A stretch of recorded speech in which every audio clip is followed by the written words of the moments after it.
Hey kids, do you like wrestling? Well, we like wrestling too. We are Shake Them Ropes here on the Voices of Wrestling Podcasting Network. Myself and Chris Novembrino kind of doing a lazy river of wrestling criticism, going through the news and whatever happened in stateside television wrestling. And also, you know what? Sometimes we just like to watch old stuff and talk about that too.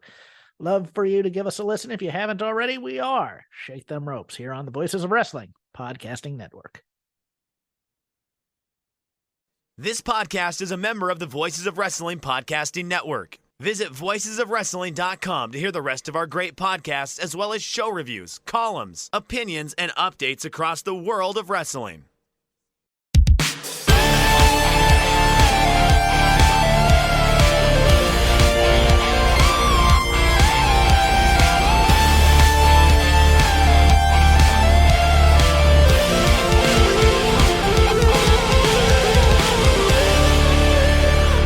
We are back. Welcome to The Good, The Bad, and The Hungee here on the Voice of Wrestling Podcasting Network.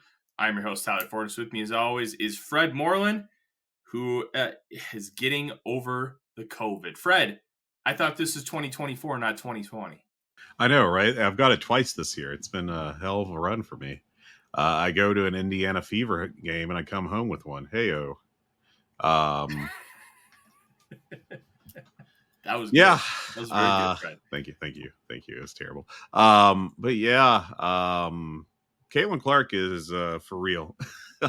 She really is amazing to watch in person. And they got a pretty good team around her, actually.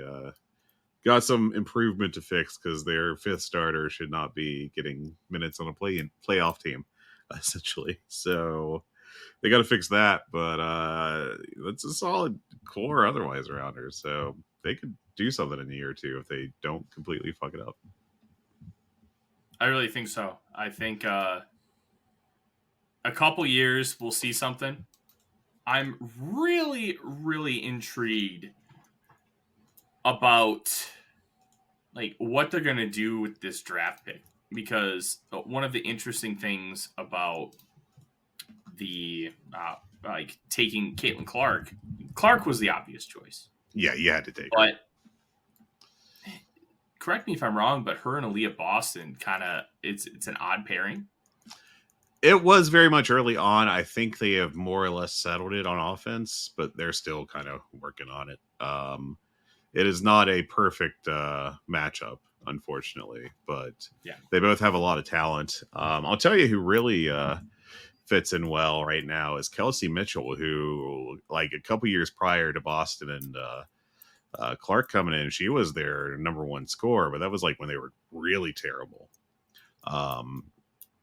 So once, she got better players around her, she's actually done really well in stepping into a support role where she's like the third scoring option and is doing very well as that.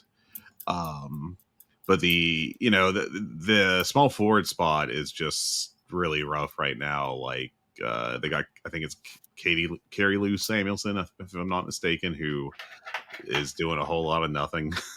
And it's rough, but they're going to make it into the playoffs because they take 8 teams and they're like 4.5 games up on the number 9 team. So, they should be fine. There's plenty of, I think they're playing 9 more games. So with those numbers, they should get in. They'll probably lose in the first round. Really silly people will complain about how the WNBA isn't, fixing things to put her further in the playoffs.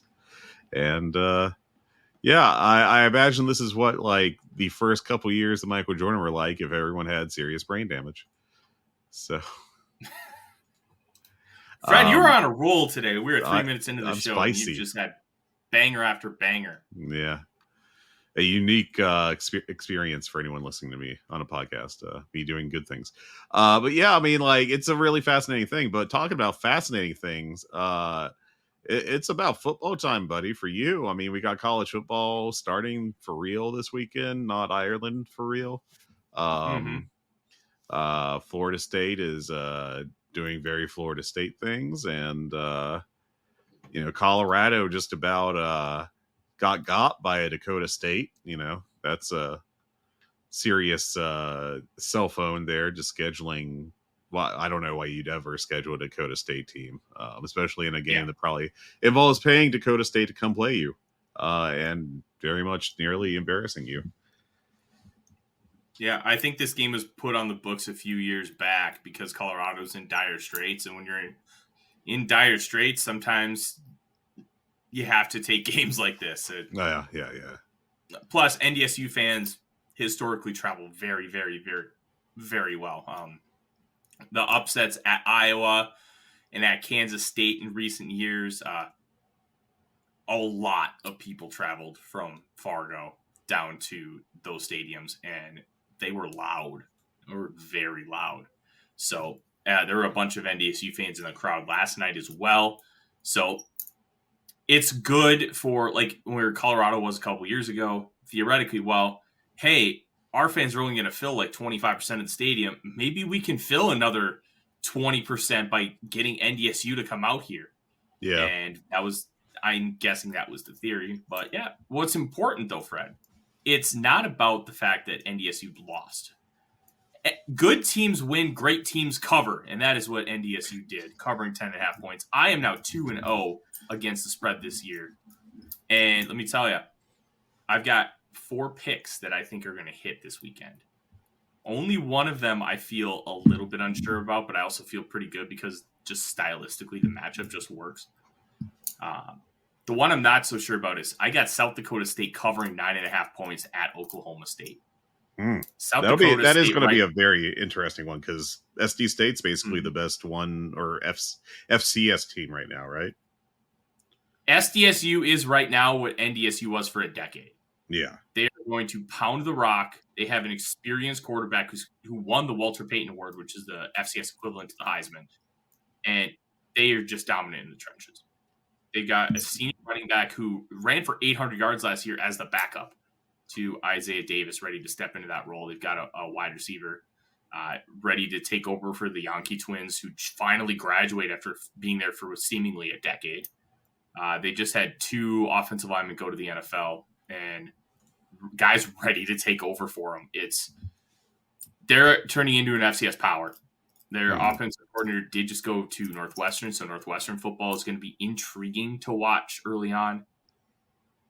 But the stylistic parallels with Oklahoma State and South Dakota State. South Dakota State's just going to grind you out. They're going to run with power. They're going to just wear you down, and they're going to shorten the clock. I think those factors. Plus, Oklahoma State has some talent on offense, but if you pressure Alan Bowman, it's not easy for them to throw the football down the field. I'm very, very intrigued to see what happens there. The other 3 games, I got Georgia minus 13.5 against Clemson.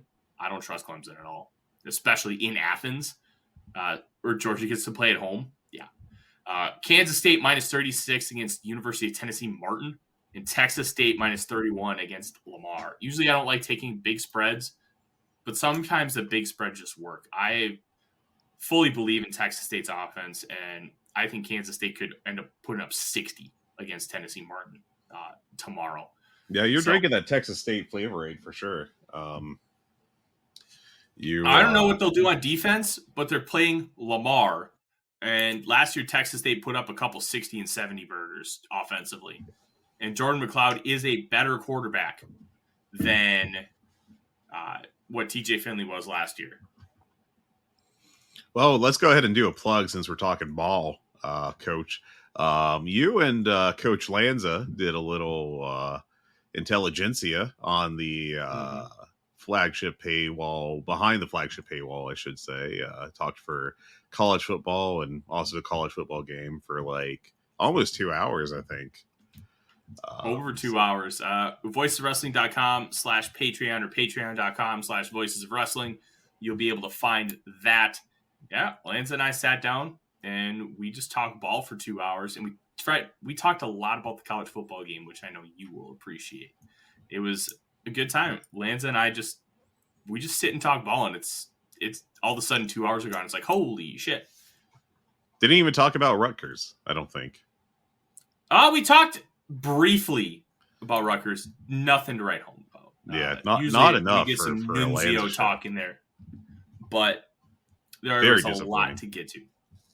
Yeah, but don't worry. We'll I'm sure if and when we do another one, we will get to some Nunzio. Well, any games that you want to recommend people watch this weekend? I think we already missed out on the potential embarrassment of Colorado losing, which, would It was a good have football pleased me. game, though. A very Yeah. good football game. I caught very little of it because I'm a sleepy boy. But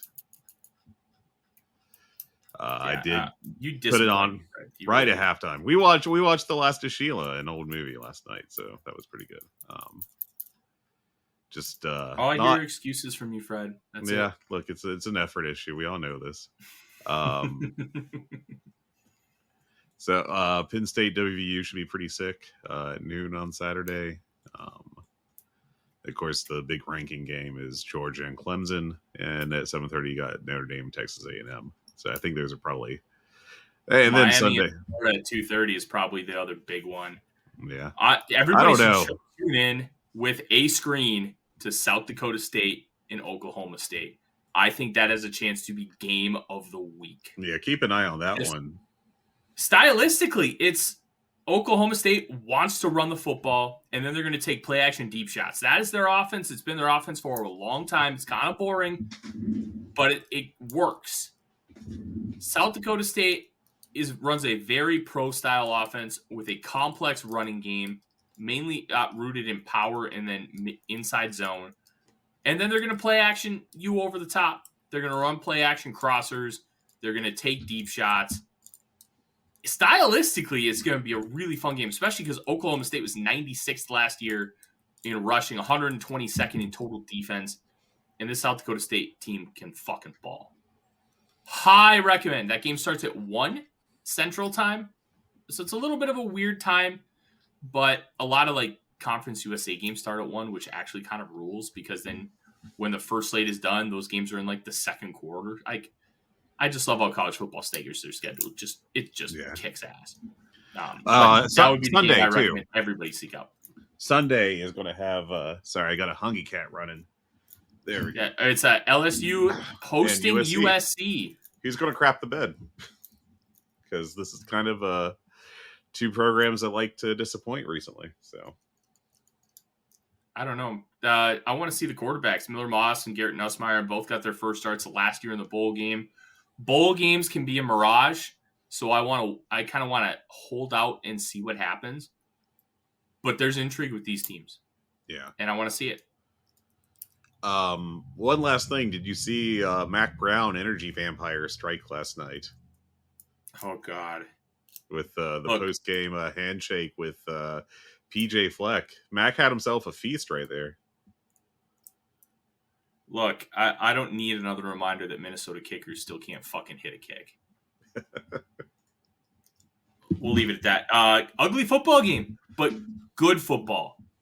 A lot of good defense, and may not be the most exciting, but it's fun. I enjoy a good football game, even if the offense gets a little ugly.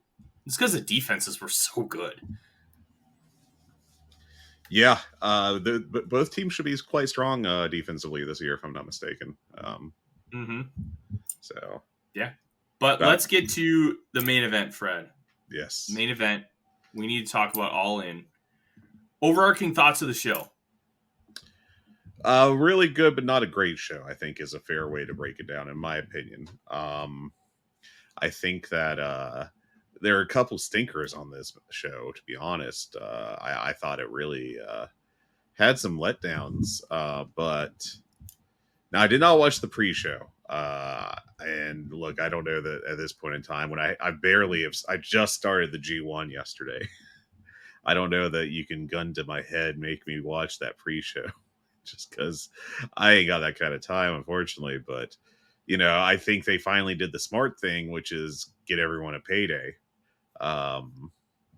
And have these massive multi-man tags and get them all on the card. One thing that I do think is somewhat interesting to talk about is the return of Jamie Hayter happening right at the end of that, as they did the little segment with Soraya, and every single British wrestler ever apparently is part of the Knight family. They all come out to the ring, start doing Soraya's little heel shtick, and Jamie Hayter comes out and just kills people. Two things. One, every returning babyface beatdown should feature a guy with a long beard so the babyface can grab that beard and then kill the security geek or whoever is the beard haver. That was a highlight, I think, of Hayter's return. But also, there was some discussion on was this being on the pre-show bad, actually, and some argument that it should have actually taken place on the show proper. And I don't know. What do you think, Tyler? Because frankly, I don't care. It didn't bother me at all. I thought it was smart to put on the pre-show. You're going to get a massive pop no matter what. And I think it's good to keep conditioning your fan base that you want to watch these pre-shows. And I thought it was awesome.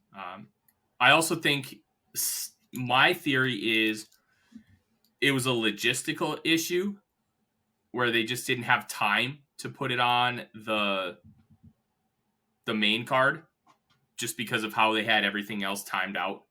So, I don't know. Does it really fucking matter? It worked. It got massively over. And guess what? It can create kind of that FOMO where, oh, Hayter is here? Well, if they're putting that on the pre-show, what the hell are they going to have on the big show? Yeah. I really, this is one of those things I don't think that matters.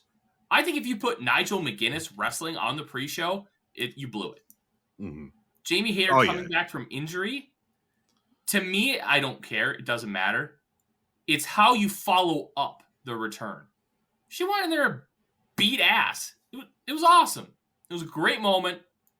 It got you excited for the main card. And the people in the building, they don't care if it's 15 minutes before the main show starts. It worked. It got over. Let's move on. You know what I mean? Fair enough. I do think it was smart to do the entrances for the trios match on the pre-show. That was a nice little teaser that I think worked pretty well. But yeah, I did catch the second half of the last multi-man tag. Hell, I just went away from it.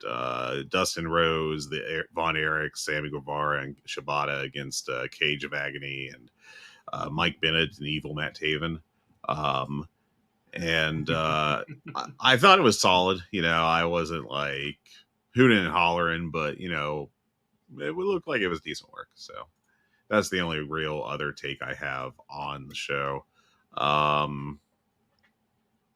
So we get to the main card and we get that trios ladder match. And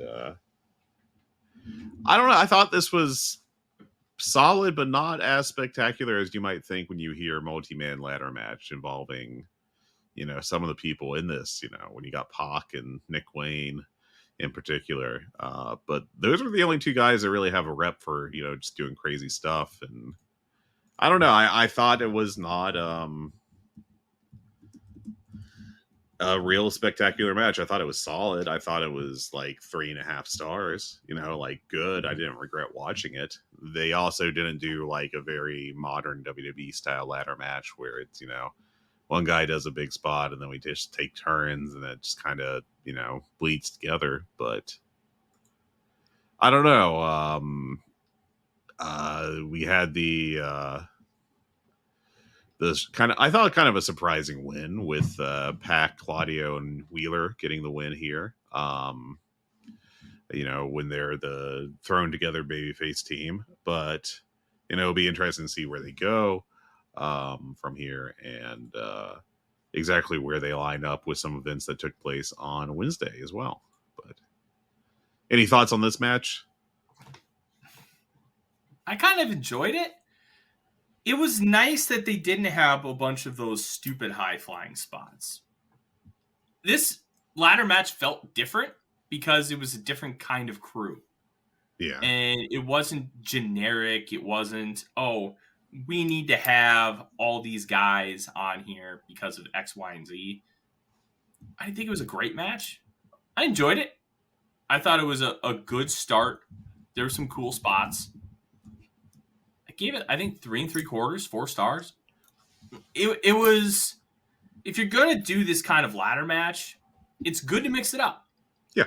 And not having the perfunctory high-flying team just to do the stupid, crazy spots. Like, they had some crazy spots, but it wasn't like Commander or Vikingo kind of crazy. Yeah, I really Darius enjoyed Martin. it. We can retire this match for a while. We don't need to continue to have it. Oh, it's always going to. This is just a good way to get extra people on the card. Yeah.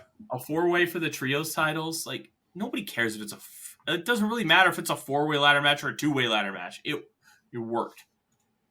Now, note here, just because it's, it is pertinent, but now I'll just go ahead and put it here. Why not? Apparently, Dave Meltzer is estimating per this week's Observer that this pay-per-view all in got approximately 167,000 to 173,000 pay-per-view buys.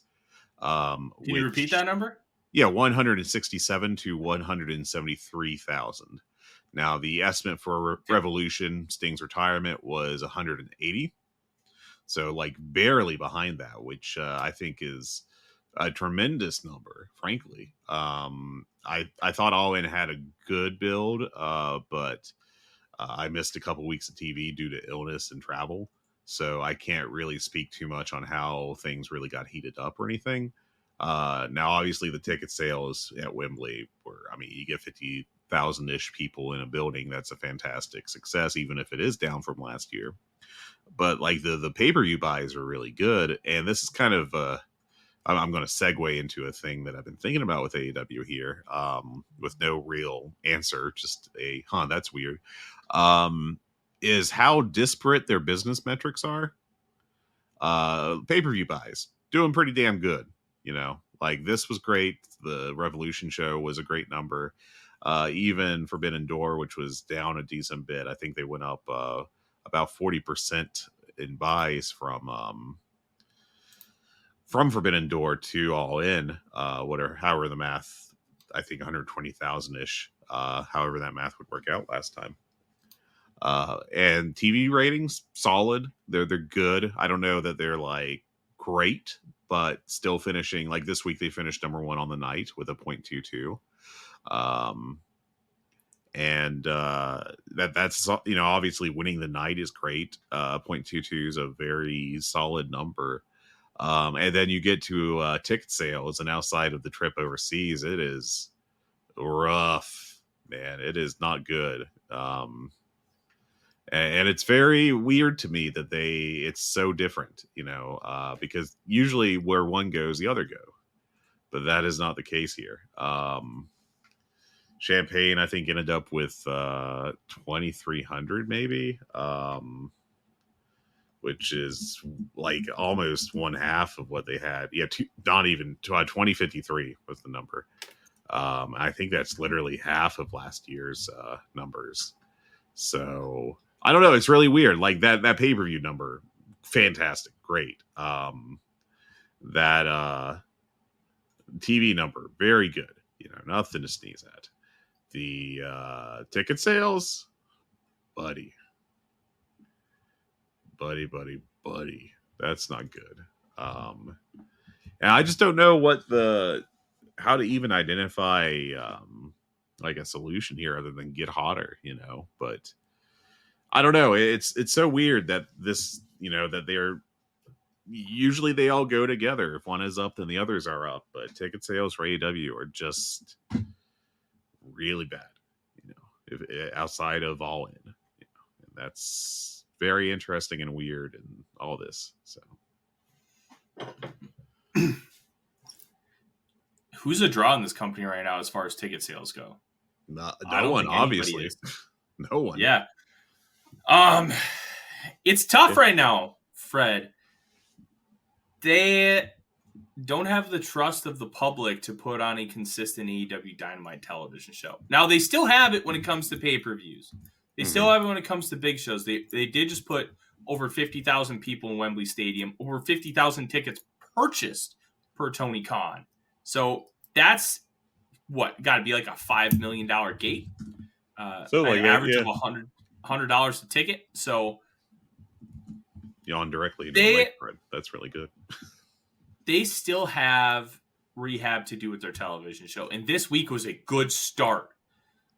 you got to show that you're not going to have the same bullshit. You're not going to have this focus being only on the pay-per-views and being full of just bullshit. Mm-hmm. You got to rehab the TV. You got to make me want to watch the TV every single week. We watch the TV, Fred, because we do this podcast.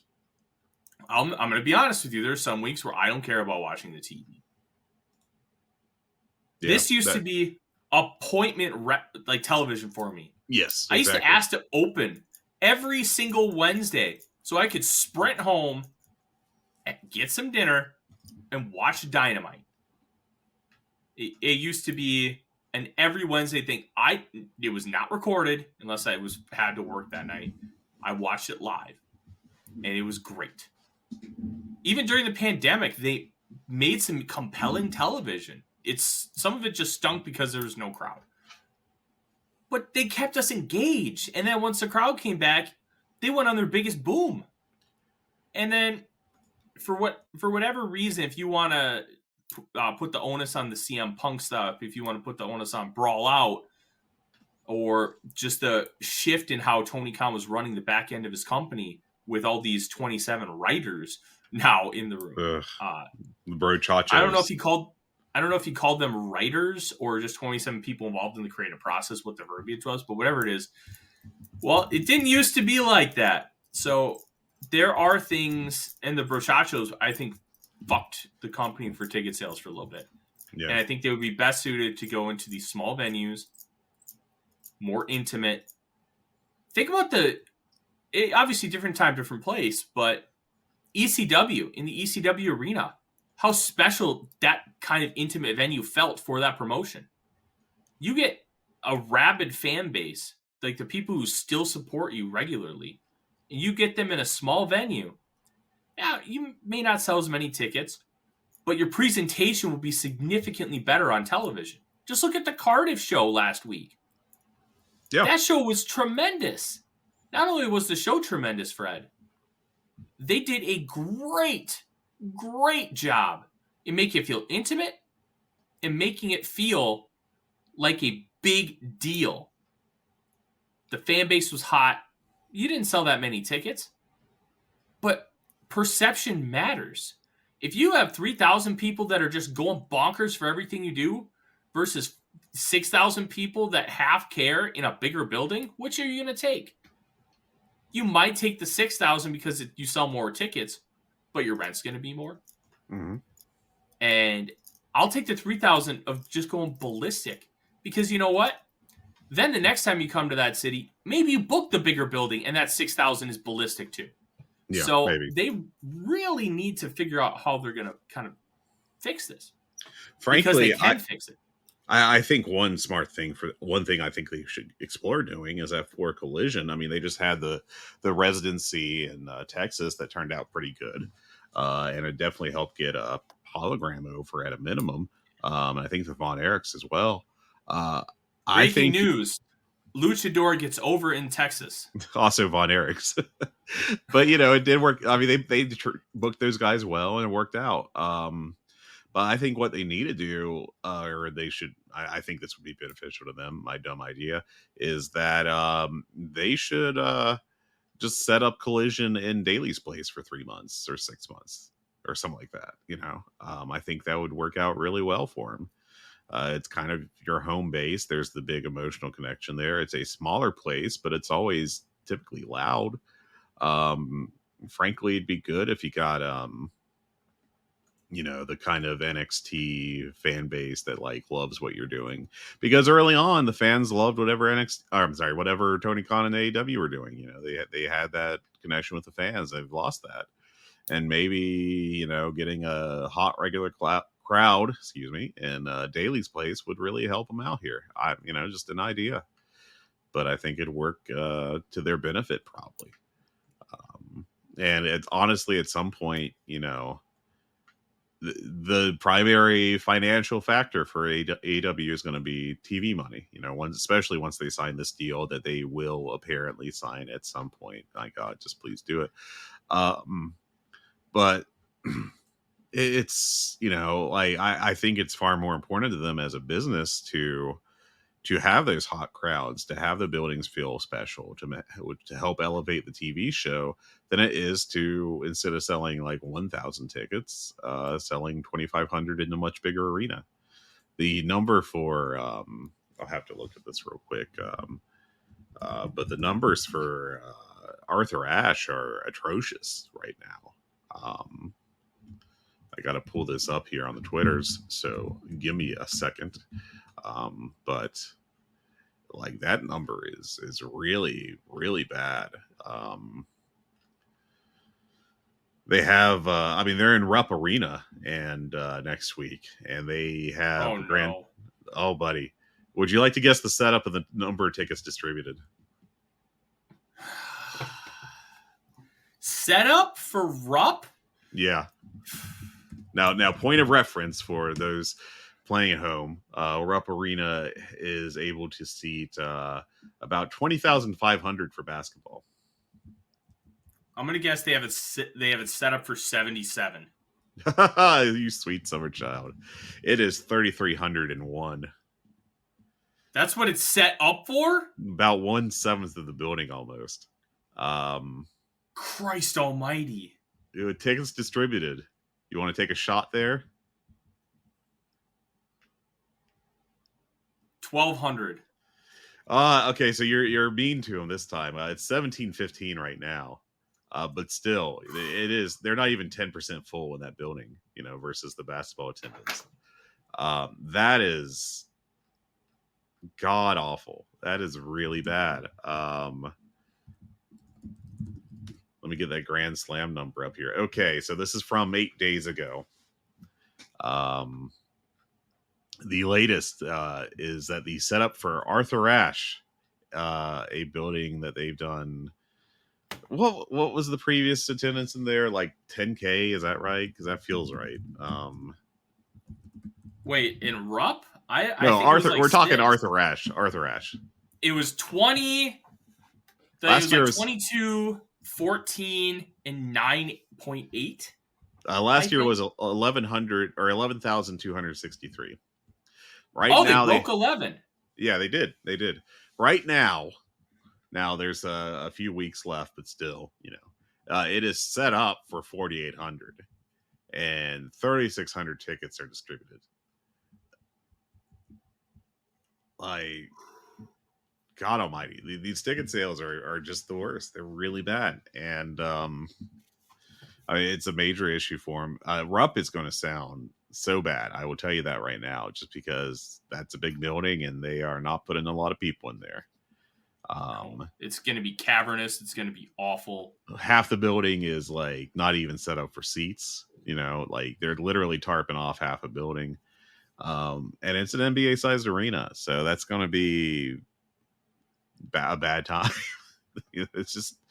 It's really. But when compared with TV, where they're doing well, and compared with pay-per-views, where they are doing great right now, ticket sales are in the toilet, and it's really amazing. And it's not a show quality issue, is what I think is important to note here.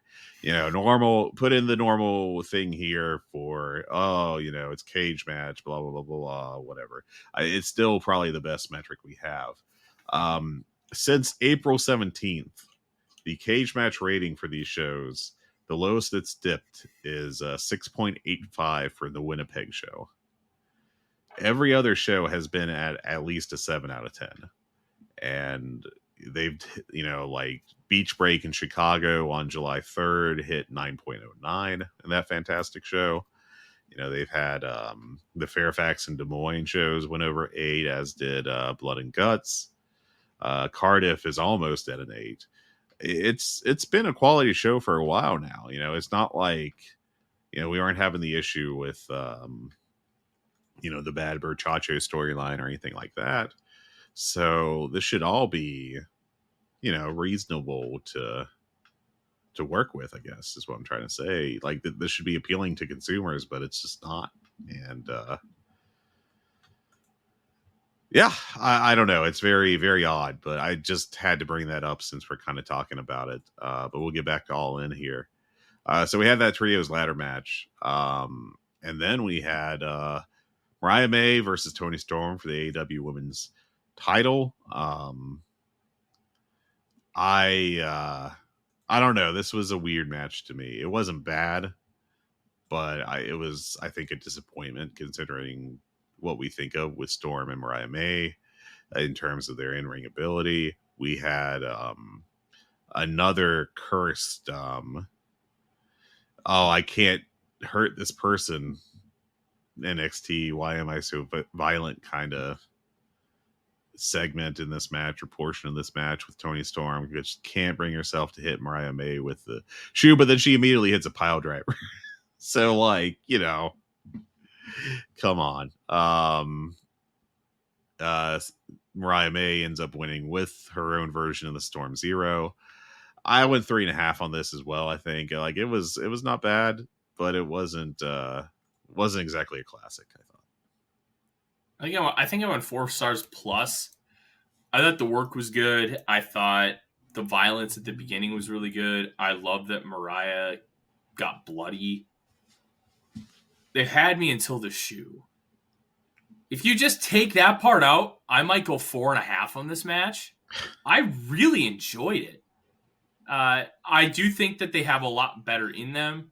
I thought the after the turn, I thought this match would have been way more violent, but I wonder if they didn't want to do that because of the spot on the card, where I think that they wanted to keep the story brewing, keep it going, and that's why you had the shoe at the end, and you had elements, and I hope this is the start to Toni Storm turning and becoming Toni Storm again, and we get rid of this timeless Toni character. I think this timeless Toni character is objectively fine, I guess. We've had our qualms with it, but I think that they've done a really good job of evolving the character. And it's been up and down, I think, even through the past few weeks. I think the turn by Mariah May was a fantastic angle, and then they just kind of, from what I've seen, they followed it up with very little, which is very frustrating. Because you run this like A+ angle, and then like you're just like, all right, well, we got 3 weeks till the match, so I don't know. Like, you know, they should have. I feel like they took their foot off the gas there, and you know, it would have been hard to keep it going, I guess, you know, at that same level. But the timing was just a little off, I thought. Yeah, is what it is. We'll see how this grows and develops. FTW Championship match. Chris Jericho loses to Hook. Mm-hmm. I didn't think this was near the abomination that everybody else did. I did. I did not like this. I didn't necessarily like it. This whole match was set up to get Taz involved and get the Taz mission. That's what this match was. And the moment was awesome. The pop was cool. Hook wins. It sounds like maybe they'll retire the FTW title with Taz's tweets after the match. Gentlemen's 3. Like, the work was good. The psychology was good. I wasn't really entertained by it. I didn't really like the psychology, but it wasn't flawed. I just didn't care for it. I didn't want to see it. And it was boring to be. Yeah, but it wasn't bad. And I think that's where the difference is. My dislike for the match didn't impact the fact that the psychology was laid out well. They have Hook trying to overcome 3 people and gets his dad involved with the Taz mission, which, dude, the pop. And Jericho wearing the orange suit coming out. That was a good. We knew it was happening. We knew it was going on. Yeah. Jericho fucking gets it. Mm-hmm. And even if he look, age has beat him when it comes to being able to go in the ring. He is not that dude anymore. He's even said he can't. He's waiting on like 2 knee replacements, I think. Like, at the end of the day, cool moment. Gentlemen's 3, the work was solid. I don't feel like I can go lower than that because the work was good. The psychology was good. I was not gripped or entertained with this at all until we got the Taz pop. And I think that's a flawed premise for a match, but they worked it well. Like, I don't know what else I could say. Like, I'm not going to crucify these guys just because the match was boring and I didn't care for it, because it was competent. I think you should have good matches. I agree. I agree that they should have good matches. Fred, we're on the same side here. I don't know. It sounds kind of like you're pro bad match, and I don't know. No, I did not care for this at all. I thought it was very boring. I thought it felt like a 1998 bad WWF Hardcore Championship match before they were like, yeah, let's just do comedy with it. I gave this 3/4 stars, or 3/4 of a star, I should say, for good grammars. I thought this stunk on ice. I just really hated this thing. I thought it was boring. I thought it was just a real paint by numbers match. And like, I enjoyed the Taz locking the hold on at the end as much as everyone else, but that wasn't enough, man. I just got to be honest. I think that Hook is very overexposed. I think Jericho is terribly overexposed at this point. And I think that this was just really bad. It's like down there at the bottom of my matches of the year kind of thing. Probably my bottom 3. So that's fine. Like, I'm not going to crucify anybody that had this match rated low. I just can't give it a super low rating because the work was good.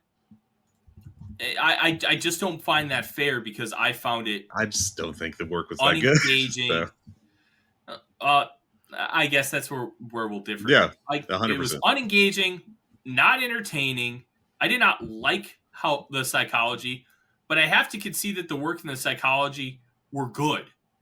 Just because I didn't like it doesn't mean I have to rate it badly. My entertainment value, this was a 1 star, but I can't downgrade a match that poorly when it was, I don't know, cohesive, I think is the right word.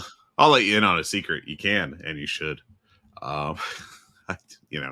Anyways, that's kind of where I am, and I'm going to propose something after we talk about this next match, which was the 3-way match between the Acclaimed, FTR, and the Young Bucks, which I thought was a disappointment. I am a longtime Young Bucks fan. I think they're a tremendous tag team. I think FTR is really good. I thought this was also like not nearly as boring as Jericho's match or anything, but I thought it was a real letdown considering the talent in there. And this was a gentleman's 3 to me. Like, there's some good stuff in there, but at the end of the day, they just kind of like, I don't know what's going on with the Young Bucks right now. And I still think they're having a pretty good year.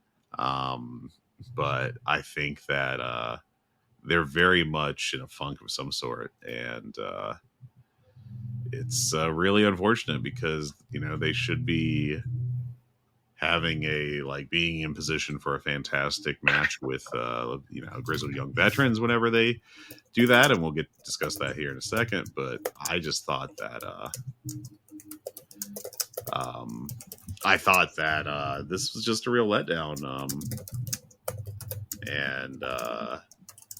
Just 3 stars on it. I am so over the Acclaimed. They went from being a great a victory of basically the creative for AEW, one of the great wins to put this team together, to just no thanks, I'm done. I want to give the Acclaim some credit here. I think it's undeniable that they're a tired act. They need something to be changed up, Fred. Mm-hmm. But when they're put in these situations, they deliver. They work hard. And I think the flaws in this match were more about the structure, more about having 3 teams in a story that nobody really gave a shit about than the work itself. And I need the Acclaimed to do something. They need to get their asses handed to them on national television, and they need to go away for 4 to 6 months because they need a refresh. They need they need something. Overexposure is a bad thing on national television. Mm-hmm. You want to know why Chris Jericho hasn't been overexposed, Fred? He's had like 8 gimmicks in 5 years. I think he's finally overexposed, but the point is taken. But he's consistently ranking at the top of the quarter hours for AEW. The fans are consistently reacting to everything he does. They are. I think they definitely have turned a corner on the learning tree gimmick. I think they're into it now. I think maybe. But he's not staying with the.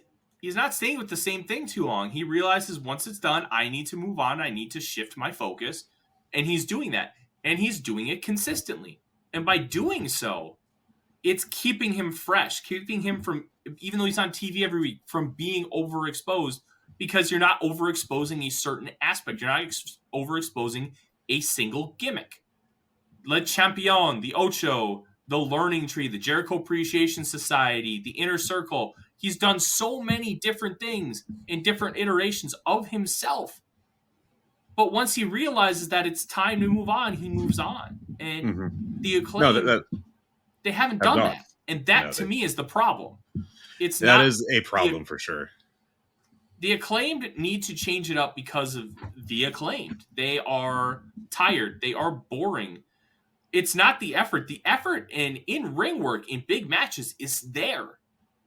And that's good. You can continue to build with that. But I need more. I need these guys to go away. I need it. Yeah. If I never see Billy Gunn wrestle again, it'll be too soon. That in particular is just, I can't anymore. And then I don't know. I was going to suggest to you that this 4-match sequence here may have actually been the worst first 4 matches on a AEW pay-per-view in their history. I haven't done any research to see what the counter arguments would be, but yeah, I thought this was a pretty rough stretch in my opinion. Very rough stretch, Fred. Very, very rough stretch. You have changed your audio. Yeah, apologies for that. I realized when you said you could hear me typing a message to my boss. Yeah, you're going hard on that. I wasn't. That's how I realized that my StreamYard decided to pull my audio not from my $1,000 microphone setup, but from my 4K camera. So I apologize for the first half of the audio being a little not bad, but not good. This is a professional sound. So now that we have that, the stretch, this stretch reminded me of those wonky ass middle of the card AEW pay-per-views from like Revolution 2020, where it's like, all right, we don't necessarily need to take a piss break, but I can go and cook dinner and have the show on in the background and not feel like I'm missing anything kind of stretch. Yeah. But the frustrating part was when you looked at if you would have looked at the show lineup beforehand and you would have said, oh, these matches, there's really nothing where you can be like, all right, I need to take a piss break. I can't miss it. Like, it looked good on paper, but it just under-delivered. And it did. It definitely did. I think what we get to next is going to be a big reason why it ends up salvaging and why it doesn't kind of steamroll into something different. And yeah. Okay. So I have right now, Fred, the roster page up. or not the Okay. roster page, the results page from AEW. All right. It says the world title number one casino gauntlet match. It's got some question marks, and the question marks end up being Zack Sabre Jr., Nigel McGuinness, and Ricochet. Mhm. But it says ROH World Champion Mark Briscoe versus Hangman Adam Page versus Evil Uno, who smartly tweeted that he was supposed to be the next man in, and there continuity with the back end of the website, which is great. Versus Kyle O'Reilly versus freshly squeezed Orange Cassidy, who did the Mr. Bean bit, which was tremendous, by the way. Versus Roderick Strong versus AEW Continental Champion Kazuchika Okada. This was awesome. Second best match on the show, I think. This was, you know what? If you want to say this is the best match on the show, I will not stop you. Yeah, I think that's not a ridiculous take, to be honest. I don't agree, but I think it's a reasonable one. So I'm not going to fight anyone on that. Mm-hmm. I personally favor the main event. Before we get too deep into this, Grizzled Young Vets, their debut. Any thoughts on that? I loved it. I loved the fact that they came out, no music. They just stared at the Bucks. They beat up FTR, and then they stared at the Bucks again. They're not really heels. They're not really faces. It feels like they're coming in as tweeners, and they just want to beat everybody up and go win the belts. I thought it was great, and I think we're getting Grizzled Young Vets versus FTR at the pay-per-view, all out. I'm excited for that. I'm really curious to see how that goes. I think it will go well, but you got to see it in the ring, because I also would tell you that FTR Bucks should be one of the all-time great tag feuds, and they just never seem to get it right. So yeah, it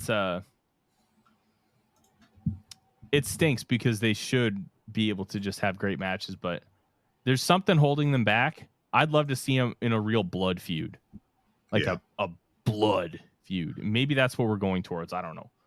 But yeah, I really liked Girls with Young Vets. This match, though, was tremendous. Yes. Let's talk about this. Orange Cassidy earning the number one spot. Because remember, this is a different type of gauntlet match where the second the bell rings, if you get a pinfall, the match is over. It doesn't matter if you come out or not, which I think is a great concept. I love this. Cool. Because it's not throw your guy over the top rope. We're going to bring guys in at intervals, get a pinfall, and you win. So being number one is a big deal. Orange Cassidy won that three-way the other night. I think it was Collision. And then you get Okada coming out second. Okada coming out second is brilliant because you have the Bucks with power over being able to make matches, which I think is just fucking stupid. But that's a different story. I thought it was great because you also get Okada. He gets the big entrance. He doesn't have to worry about wasting time. And I think that's objectively great. I think these two should have a real singles match. Like, this would have been a sick ass Forbidden Door match if Okada was still with New Japan. Orange Cassidy had a 5-star match with Will Ospreay.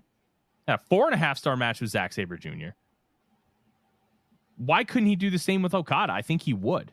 I think that could be tremendous, and you could still do it in this company. But that's like a perfect Forbidden Door match because Orange Cassidy, it doesn't matter if he loses. He's just over, and he's become a work rate nerd, which is just tremendous. I love it. But then you get Nigel McGuinness coming out. That Nigel versus Okada. What a scene. That was cool. Nigel McGuinness, he looked like he hadn't missed a beat with his presence, with his confidence. He was a little sloppy, but he hasn't wrestled in front of a crowd in 15 years? Yeah, it's been a long time. So I didn't really have an issue with that. Like the work, okay, whatever. He felt like he belonged. He looked like he belonged. His presentation was great. I thought that ruled. Kyle O'Reilly comes out, and then we get a huge pop for Zack Sabre Jr. coming out fifth. Yeah. That was tremendous. Really cool. This felt very much like what you think of when you think of classic Royal Rumbles. And but it also had really good work in it too. So I liked all aspects of it. you know, I think I gave this like 4 3/4. Like I just thought it was a blast. Then after Zach, you get Mark Briscoe, and then Hangman Adam Page. But what I thought was really cool is you got you had Okada and Zach going face to face in this match. Zack Sabre Jr. and Nigel McGuinness going face to face, which is, but that's something you can do for that crowd, because it's two guys who have meant everything to the British wrestling scene at one point or another, and they're both technical wizards. I thought that was a tremendous spot, but that's something you can do in front of a British crowd. You do that at Madison Square Garden, it's not going to have the same effect. It just isn't. The last outlaw, Jeff Jarrett, comes in after Hangman. He walks with Karen Jarrett with a guitar in his hand. And then you get Ricochet. And Ricochet fucking looks like Ricochet. Yeah. No, great outing for him. Turned out really good, I thought. Tremendous. Absolutely tremendous. Christian Cage limping down the ring is next. And then you have Luchasaurus, who ends up giving Christian Cage the pin, which he was announced as Luchasaurus, which I thought he was Kill Switch earlier in the night. He was. And that's part of why they teased a turn here. Yeah. Which was not to be this week. They did really they teased that for a long time, and then they took their foot off the gas with the turn, and this was kind of, I think, the return to teasing that it's going to happen at some point in the future. This kind of reminded me what they did with Wardlow and MJF for a while, where you thought the turn was coming with MJF, but it didn't happen, and then it happened later on. Yeah, it kind of felt the same general storytelling that they did with Wardlow for all those months. Yeah, I think so. I do too. My concern here, and this is going to sound harsh on Mr. Source / Switch. I think he's good at what he does. Let's be clear. I think he's a pretty good hoss, and I like him being on the roster and everything. I just don't know. Like, I don't see a big ceiling left for him, you know. So I think it's going to be very interesting to see how that turn does go. I just don't know if there's going to be a lot of juice in it, you know. But that's the kind of thing you got to prove. So, you know, I'm not going to like over obsess over it right now. It's just something that I'm thinking about. And it's kind of like, I don't, you know, I guess we'll see, you know. Maybe it'll work. Maybe he'll get over really good as a babyface when he does turn. But would you bet money on that right now? Like, do you think that he's a future main eventer kind of guy? Like, even a future high, you know, like an upper mid card feller? Because I just don't see it. Luchasaurus? Yeah, Luchasaurus. I think he's got to shed the Luchasaurus gimmick. I also worry about his body, because I feel like his body just hasn't held up as well as it could have. Fun fact, he was a house guest on, I think it was season 17 of Big Brother, one of my favorite seasons. And I do think he has the charisma, intelligence, and the ability to talk better than I think we really understand, because we really haven't seen it. The talking aspect. And I think you could have him. I think his ceiling might be a real TNT title run, not the Christian Cage TNT title run that he had. But I also think he's a guy you could build up as a force and give him a TV title challenge, and I think you could deliver a 4 1/4, 4.5 star match. Yeah. And I think those guys are really good to have on your roster. Not everybody needs to be a main eventer. Right, exactly. I think you could build him up to an upper mid carder, and he could stay at that level for a while. You could do with him what you should have done with Lance Archer. Like, forgetting he exists. Yeah, Sid Vicious just passed away, and if you want to go listen to a great aspect or like breakdown of what his career was, I recommend you go listen to this week's flagship. But Vicious was the kind of guy you probably didn't want to put your title on. You build him up for a few months, you make him a monster, and then you have your top babyface beat him. I think that's the kind of thing that you do with a Luchasaurus. Okay. But I thought this match was booked like really smartly. I enjoyed Jarrett coming out. By the way, Jeff Jarrett 2024 major figure on professional wrestling TV. Wild to think about. But he's been delivering, so I can't, like even if I want to be like, maybe you should be investing that time into someone younger. Like, dude has been a success that, just on screen. So there's no way you can really reasonably argue otherwise. So kudos to him. But I just thought this was all put together really smartly. It adds to, I thought it was shocking that Christian Cage won. I thought for sure that they were going to have Adam Page win it, and then Swerve might retain, or either way he'd be able to set up something with that.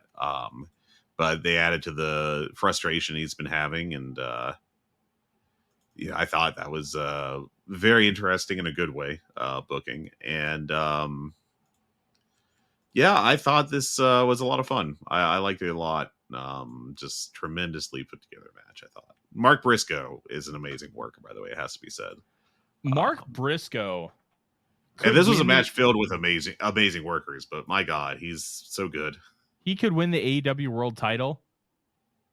Wouldn't be opposed to it. I also think it would work. It would make sense. And I think he's ready for the spot. I do. Just, so, he's a tremendous on-screen presence, and I'd like to see him featured some more, but and then we get to I think what they hoped would be a real money home stretch starting here. Ospreay and MJF, really good match, I thought.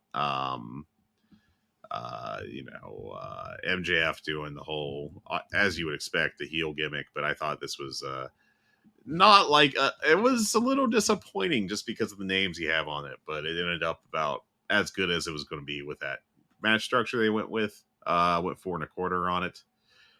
Just very good stuff. Just also put together in a way that it's very much a story match and not so much a work rate match, I guess is what I'm trying to say. But I thought both guys had good performances.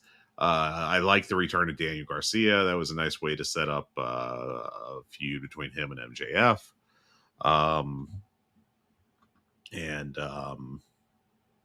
I like this a lot. Tyler, your thoughts? I really enjoyed it. I thought the Daniel Garcia spot was perfect. Yeah. And apparently, I think it was according to Brian Alvarez, somebody stole the Dynamite Diamond, which I thought was a work. Yeah, I did too. It was a tremendous work. Yeah. But if it's a shoot, that kind of sucks. But I thought it was the Daniel Garcia spot was great because, look, Daniel Garcia, I think they really believe that he can be part of the major part of the future of this company. And the way they wrote him off with the MJF beatdown a couple months back, if he ended up signing with WWE, you could just be like, MJF beat him out of the territory. But he's back. It sounds like he's going to be back for good. And that rules. It rules a lot. It does rule a lot. I like him a lot. I think he can be a real big star for them. And I'm glad. One assumes that he will stay in the fold. That there is no confirmation that he signed a deal yet. But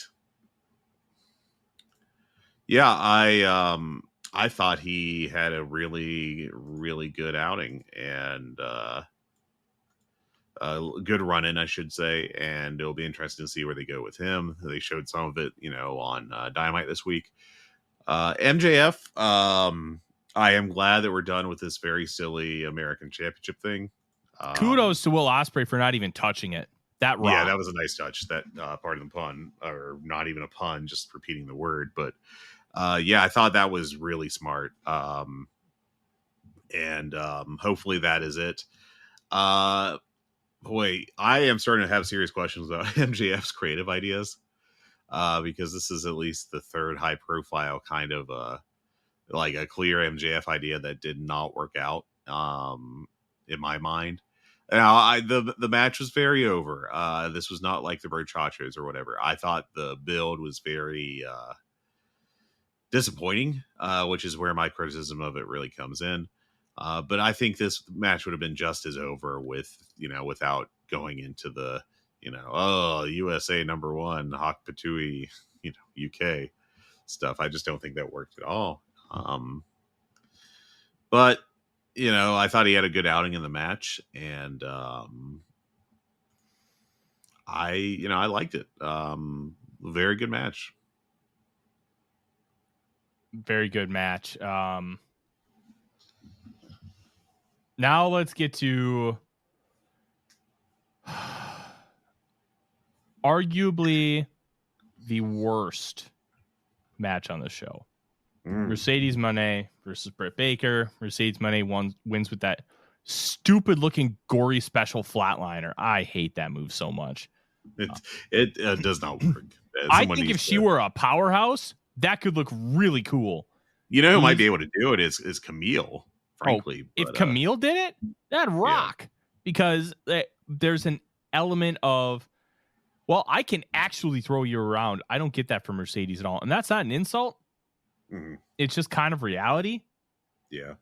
And looking at kind of this whole match, one, we got word from people live in the building that people are getting up to piss. Well, yeah. I mean, I think any match after the MJF Ospreay match, especially because Ospreay is British, was going to be screwed here. And I think this kind of got the unfair treatment because of it. Yeah. But someone had to go there, and devil's advocate, the match also wasn't compelling. No. I was sitting there watching, and I'm like, I am not gripped at all by this. It's disappointing. It's not clicking. I think both parties just, whatever they tried just didn't really work. I don't know if they have no chemistry, if they just laid out a poor match structure or what, but it just did not work. And moving forward, I don't know if I would book these two women against each other unless I sent them to Georgia and the Nightmare Factory and be like, hey, I need you to work together for a week straight and just figure this out, because that in itself is a little frustrating, but it was also, you could argue, poetic justice that Britt went on after MJF because of all the rumors that we heard about that fight in the locker room.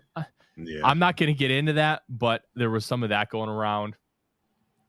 Look, Gentlewoman's 3, the effort was there. It wasn't engaging. It wasn't captivating, but the work wasn't bad. A little sloppy, but I'm not an effort like that. And they just weren't on the same page. I'm not going to criticize them too much. Maybe that's a fault of my own, but I will say, when like Britt's finisher, the lockjaw, when you put pressure on that nerve, you can't fucking move. Like that's a real thing where you like, if you have it pressed, you can't move your jaw to bite down. The key is you got to bite down before she locks it in. Mercedes did that, which the fact that nobody's been able to do that, or they have had nobody do that, I don't know why, but I thought it was great. I liked that they finally did that, and that knocked it up a quarter star for me, honestly. I went too flat on this. I thought it was just a bog standard match. Nothing to remember at all. I got it came late in the show when I was starting to get tired, and probably coming right after the Ospreay MJF match helped depress this. But I just thought this did not succeed on really any level. And it's unfortunate because I think they're both talented people, but this was just if you would hope that if they did this again, that they would have a better go at it. But what we got was a big old nope in my mind. Yeah. Speaking of things that were interesting, let's get to Jack Perry versus Darby Allin. Kind of a squash. Yeah. I thought this rocked. I loved it. Yeah. I went 4. Oh wow. Okay. I love that Perry just fucking beat him. I love that Darby coffin matches are his thing. So he's got thumbtacks glued to his face, ready to just beat ass. And Jack Perry was just ready and just fucking took it to him. Beat his ass, put him in a body bag, got him in, and then knocked him out, closed it. It was definitive. It was great. And it stems from Anarchy in the Arena, which we'll talk about, because Jack Perry is going to challenge Bryan Danielson, I believe, for the title. I'm not sure where, but Perry did pin Bryan Danielson at Double or Nothing in the Anarchy in the Arena match. Mm-hmm. He beats Darby Allin, who's got the title shot at Grand Slam. Just cohesive, simple booking. Is that match at All Out, or is it Danielson versus Christian Cage? I can't remember. It's going to be Perry and Danielson. Okay. I think that's a perfect V1 defense. It's cohesive.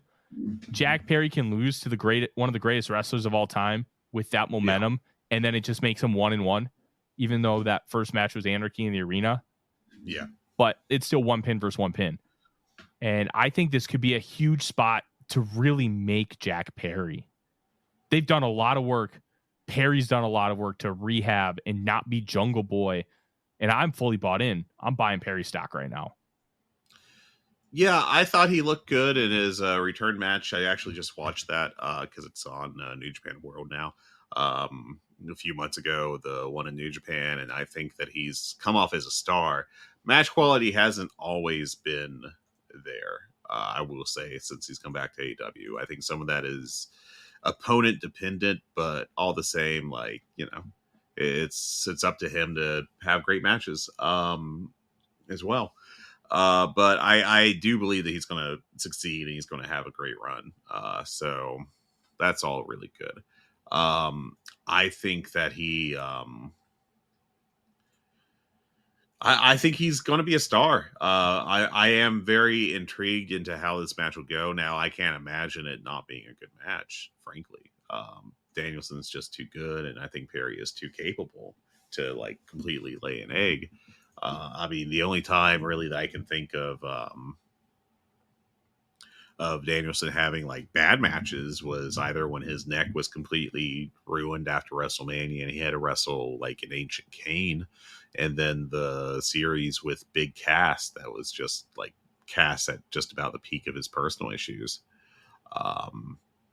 I think that it'll be an easy layup to have a really good match together. It's just going to be really interesting to see just how much Perry can do, how Perry comes off in that match. So that'll be really interesting, I think. But yeah, I thought this was an interesting match. It was cool that they got the Sting appearance for the British fans. So they got to see him before, or, I guess technically after his retirement, but still got to see him do, a walk-in, I guess we'll say.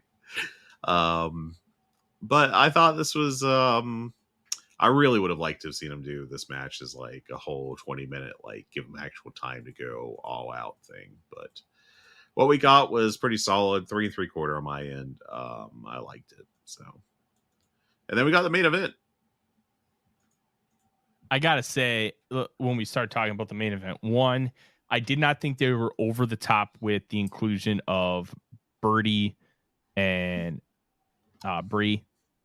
I thought they were involved the right amount for what the story was. You had Swerve basically making Birdie cry, and then Prince Nana just start doing the dance to try and keep her from crying. I thought it was perfect that they just did the one and they didn't make a really big deal to continue to go over the top. I thought Swerve might have had his best performance in his life at Wembley. Yeah. Other than maybe the Texas Death Match with Hangman Adam Page, where he's got, I think he stapled himself in that match. Yeah. As far as a straight singles match, let's say, I think that was Swerve's crowning achievement. God, I think he had so good. He was speaking of non-singles matches, that tag match with the Acclaimed at All Out 2022 is still one of the greatest matches I've ever seen live. Swerve in Our Glory was fantastic. Yeah. Oh yeah. Just everything about this, I think, worked. The Hangman Adam Page run-in was done to perfection. It was. Hangman comes in from the crowd, wants to kick the shit out of Swerve. He beats up a few security guards. The security takes him out. Swerve gets a little distracted, eats a psycho knee, and then it's just a near fall. And then they continue the match. It didn't really impact the finish of the match, but it kept the cohesive story going where if Swerve loses, well, he feels like he had the match won, and then he can blame him, and now we have the cage match, which that's another story. I'm disappointed that it's a cage match, but we'll see how they deliver, because I think that's going to be, that's the key. You just got to deliver. I don't know if you're going to ever top Texas Death. That was one of the greatest things I've ever seen in my life. My background on my laptop is Hangman drinking Swerve's blood. Oh my God. Because that's one of the best visuals I've ever seen in professional wrestling. My wife hates it. Fucking tone. Yo, walking into the office. Yeah. Well, I work from home, so I know. I'm doing a bit here. But yeah, I thought this was great. It was No Sell Jones over here. So good on so many levels. And Danielson getting Swerve to tap. And kudos to Swerve for actually tapping instead of just doing the head nod. I like that it was a physical tap. I thought it was especially important, and I'll give credit to Joe Lanza on the instant reaction review, because I thought this spot was so key, and he just said it beautifully. Getting the Death Valley driver on the ring bell early on, made it so it wasn't a babyface versus babyface. They knew to cheer Bryan Danielson. They knew a boo Swerve because they wanted to cheer Swerve. This was phenomenal. 4 3/4 plus. I just couldn't quite get to the full 5. Yeah, I'm okay being a coward. This was really, really good, but I think it was just a little too methodical for me to really want to go. I don't think it ever got to that next level, where that next level being they're just balls to the wall. Yeah. I thought it was fantastic. I thought the crowd really helped make this match special. I went 5 flat on it. So it's at my number 5 match on the year, I think, behind Danielson, Ospreay at Dynasty, Takeshita Ospreay at Revolution, Danielson Kingston at Revolution, which is such a fantastic show, and the Young Bucks against Darby and Sting at Revolution as well. It's one of all-time pay-per-views. I thought this just absolutely rocked. Swerve came off like a superstar, and I mean, Danielson still has it. With this whole retirement angle, I don't know how much we're going to get from him going forward. I think he's just a tremendous. I mean, he's obviously he's my all-time greatest wrestler, basically, Bryan Danielson. So anything. The more we get of him, because he can definitely still go, the better. I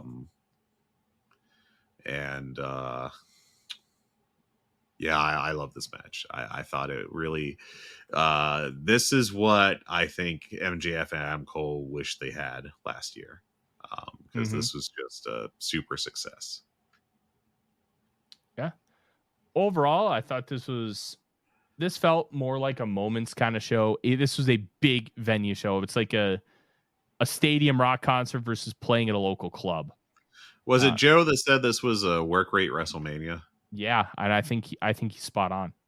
Yeah, I think that was what this definitely came across as. Really good show. I think it's viewed as positive as it was because of the main event. If this had the MJF Adam Cole main event, I think we're absolutely shitting on the show, top to bottom, outside of the gauntlet. But I enjoyed myself. I thought this was a really fun watch. And Bryan Danielson is a world champion, a real world champion. That rules. One thing before we go, Jon Moxley is back, Fred. We got to talk about this. Nice angle. Great angle. Good enough that I'm intrigued by Marina Shafir in 2024. I think if she's going to be used properly, it'll be into something like this with Mox.